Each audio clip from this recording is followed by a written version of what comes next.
मुंबई से बड़ी खबर है। मुंबई से बहुत बड़ी खबर है। आर्यन खान केस को लेकर, आर्यन केस में गवाह को लेकर और नवाब मलिक को लेकर। जी हाँ, बहुत बड़ी घटना मुंबई में घट गई है। आर्यन खान केस का गवाह अचानक दुनिया छोड़कर चला गया है। जी हाँ, वो चल बसा है। बात उसी प्रभाकर सैल की हो रही है जिसने आर्यन खान केस में 25 करोड़ मांगने और डील होने का दावा किया था। और उसी प्रभाकर सैल के बयानों के बाद नवाब मलिक ने भी समीर वानखेड़े पर खूब सारे आरोप लगाए थे, या कहें कि आरोपों की बौछार कर दी थी। वही प्रभाकर सैल चल बसा है, जिसके बाद हड़कंप है, क्योंकि वजह जो बताई गई है उस पर यकीन करना मुश्किल है और जो हालात दिख रहे हैं वो कुछ और ही हैं।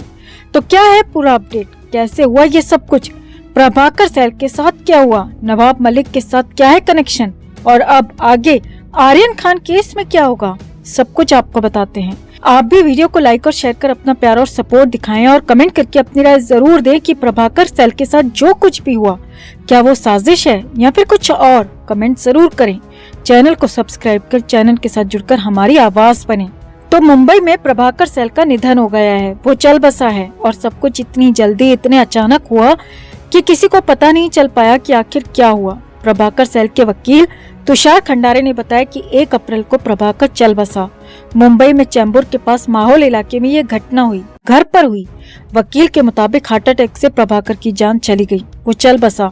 अब ये सब कुछ ऐसे अचानक हुआ, आनन फानन में हुआ कि शक की सुई घूमने लगी और हालात संदिग्ध दिखने लगे, क्योंकि ऐसा पहले कभी सामने नहीं आया था कि प्रभाकर को कोई दिक्कत थी, क्या दिक्कत थी, और अब अचानक ये खबर आ गई। अब शक क्यों हो रहा है, क्या संदिग्ध दिख रहा है, वो भी आपको बताते हैं, वो भी आपको समझाते हैं।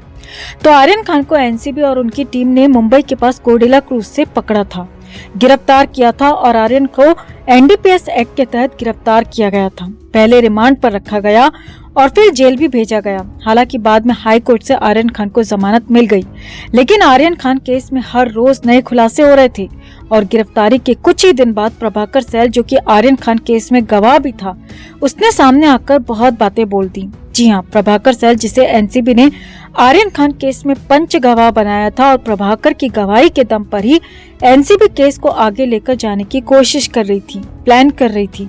मगर अचानक प्रभाकर सैल ने तब बड़ा आरोप लगा दिया कि 25 करोड़ में आर्यन खान को जेल से बाहर निकालने की डील हो रही है, छोड़ने की डील हो रही है। जी हाँ, ये दावा किया गया था कि केपी गोसावी शाहरुख खान की मैनेजर से डील कर रहा है और यहाँ तक दावा किया गया कि एनसीबी के अधिकारियों को भी कुछ पैसा दिया जाना है।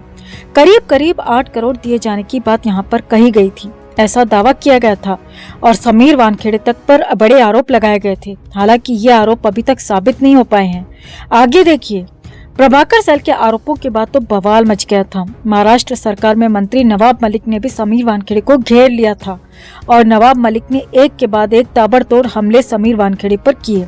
वानखेड़े के खिलाफ पूरा मोर्चा खोल दिया, यहाँ तक कि समीर वानखेड़े की जाति धर्म को लेकर भी सवाल उठाए और नौकरी पर सवाल खड़े कर दिए। वानखेड़े के परिवार तक पर हमला किया। हालांकि 25 करोड़ की घूस या फिर डील जैसी कोई बात थी या नहीं थी, ये अभी तक साबित नहीं हो पाया है। लेकिन प्रभाकर के आरोपों के बाद नवाब मलिक और अन्य लोगों ने एनसीबी पर जबरदस्त सवाल जरूर खड़े कर दिए। एनसीबी को सवालों के कटघरे में खड़ा कर दिया और इसी के बाद आर्यन खान को भी जमानत मिल गई थी। अब अचानक आर्यन खान केस के गवाह प्रभाकर सैल के चले जाने से सवाल खड़ा हो रहा है कि कहीं प्रभाकर सैल को भी इस्तेमाल तो नहीं किया गया था, और इस्तेमाल किया गया था तो इस्तेमाल किसने किया। और क्योंकि प्रभाकर के आरोपों के बाद ही समीर वानखेड़े को मुंबई एनसीबी से हटाया गया, आर्यन खान केस से भी हटाया गया और आर्यन खान केस भी हल्का पड़ गया था।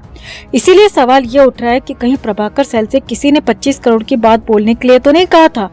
और सवाल ये भी है कि कहीं प्रभाकर सच न उगल दे, प्रभाकर सैल सच न बोल दे।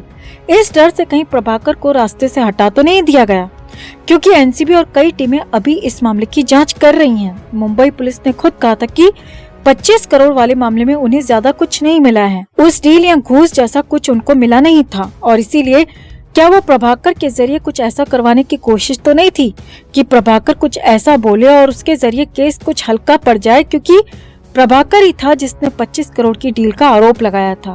अब प्रभाकर के अचानक जाने से यही सवाल खड़े हो रहे हैं कि जिन लोगों ने प्रभाकर से 25 करोड़ का आरोप लगाने के लिए कहा, तो कहीं उन्हीं लोगों ने प्रभाकर को निपटा तो नहीं दिया। केस बेहद हाई प्रोफाइल है, केस बेहद ही कॉम्प्लिकेटेड है, इसीलिए जांच पूरी होनी चाहिए। और जांच इसीलिए भी जरूरी है क्योंकि आगे और भी गवाह हैं। आर्यन खान केस में और भी लोग शामिल हैं और उनकी जिंदगी को भी खतरा हो सकता है। इसीलिए आर्यन खान केस के गवाह प्रभाकर सहल को जिस तरह से भी उनका निधन हुआ, जिस तरह से भी उनका चला जाना दुनिया से हुआ, उसका पता लगाया जाना बेहद जरूरी है। अब यहाँ पर हालांकि आगे संभावना यह है कि आर्यन खान केस पर भी इसका असर पड़ सकता है, क्योंकि अगर प्रभाकर सहल की गवाही नहीं होगी तो आर्यन खान को भी इसमें जल्दी राहत मिल सकती है। इसीलिए सवाल लगातार बने हुए हैं, इसीलिए सवाल लगातार खड़े हो रहे हैं। अब आपका क्या मानना है दोस्तों? क्या प्रभाकर सहल के साथ कोई फाउल प्ले हुआ या फिर ये सामान्य मामला है? आपको क्या लगता है? कमेंट में आप भी अपनी बात, अपनी राय जरूर रखें और वीडियो को लाइक और शेयर कर अपना प्यार और सपोर्ट भी जरूर दिखाएं। आर्यन खान केस से शाहरुख खान अभी ठीक से बाहर भी नहीं निकल पाए और उन्हें एक बार फिर से कोर्ट में घसीट लिया गया है। लेकिन इस बार ये मामला ड्रग्स का नहीं बल्कि एक शख्स की मौत का है। दरअसल साल 2017 में शाहरुख खान अपनी फिल्म रईस का प्रमोशन करने गुजरात के वडोदरा रेलवे स्टेशन पहुंचे थे। तब शाहरुख ने मुंबई से दिल्ली तक अगस्त क्रांति एक्सप्रेस से यात्रा की थी। जहां जहां ट्रेन का स्टॉप होता शाहरुख वहां उतरकर प्रमोशन कर देते। शाहरुख पर आरोप है कि ट्रेन के कोच नंबर 4 में बुकिंग न होने के बावजूद वो प्रमोशन के लिए पहुंचे थे।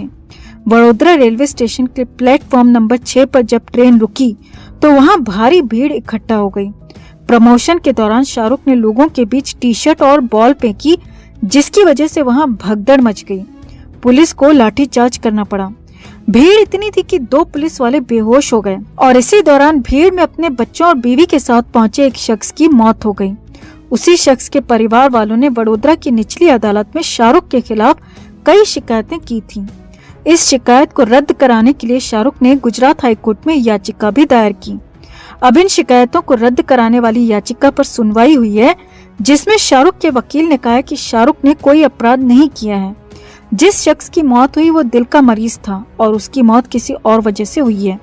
सुनवाई के दौरान जज ने मरने वाले शख्स के परिवार वालों से पूछा कि क्या अगर शाहरुख खान सबके सामने उनसे माफी मांगते हैं तो वो क्या इस मामले को खत्म कर देंगे।